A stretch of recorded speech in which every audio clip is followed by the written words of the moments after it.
He stood at the front of the meeting and tore into my coworker's presentation like it was some kind of joke. "Did you even proofread this?" he snapped, "or were you too busy gossiping with the rest of the clowns in this office?" No one said a word.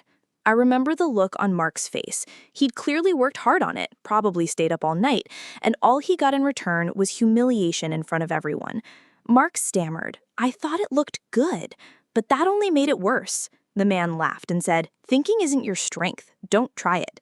I had only been at the company a few days. Officially, I was just an intern, quiet, invisible, but that was exactly what I wanted. He wasn't just rude, he was cruel, and everyone walked on eggshells around him. People were afraid to speak. Even when someone tried to soften the tone, he shut them down immediately. "This isn't kindergarten," he said, "this is corporate." That day, he turned to me. "You must be the new intern, Maya, right?" "Yes," I replied calmly. "Don't get too excited. Around here, interns fetch coffee, take notes, and stay out of the way, understand?" Crystal clear. Everyone around me stayed quiet. They watched, but no one ever intervened. Later, one of the team members pulled me aside and asked how my first week was going. I told her I was just observing, and that was the truth. She warned me about him. She said he'd been like this for years. I asked why no one reported him. She gave a half laugh and said, "He's connected. Brother on the board. HR won't touch him." Still, it wasn't an excuse to let someone run the department like a dictatorship. I quietly made up my mind. I told her, "Everyone has a weakness." That Friday, he handed me a thick file. "Print 50 copies of this, stapled, alphabetized. Now."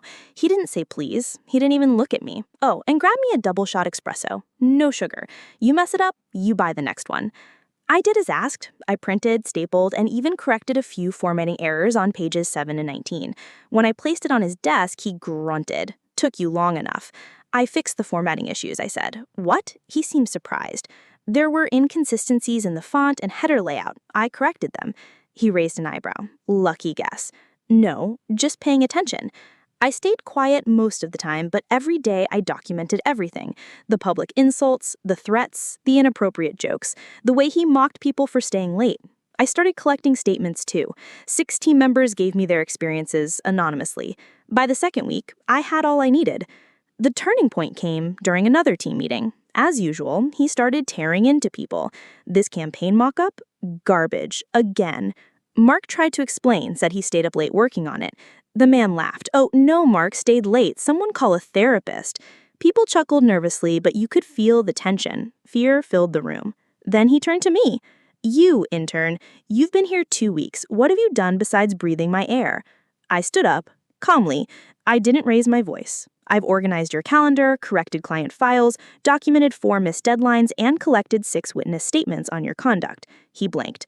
"I also recorded your meetings, the verbal abuse, the intimidation, the discriminatory remarks. All of it is saved, labeled, timestamped." He laughed. "You think anyone cares what an intern says?"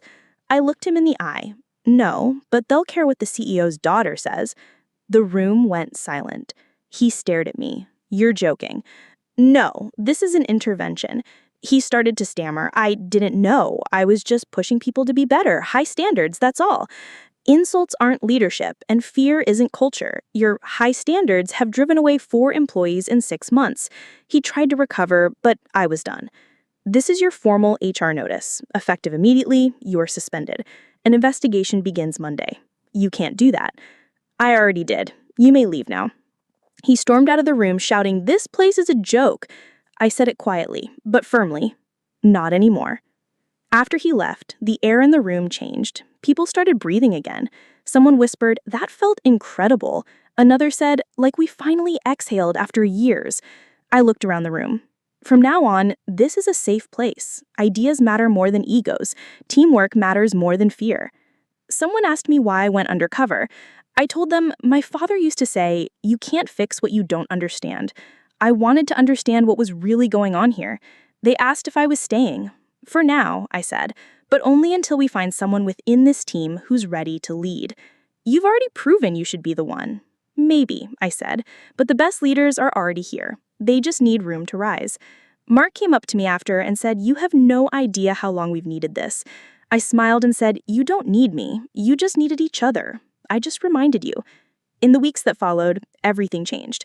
People started speaking up, collaborating, laughing again. The culture shifted. The work improved. So did the people. And I kept my promise. I didn't stay forever. I helped them build the foundation, then I stepped back, because I was never here to run the department. I was here to give it back to the people who deserved it all along.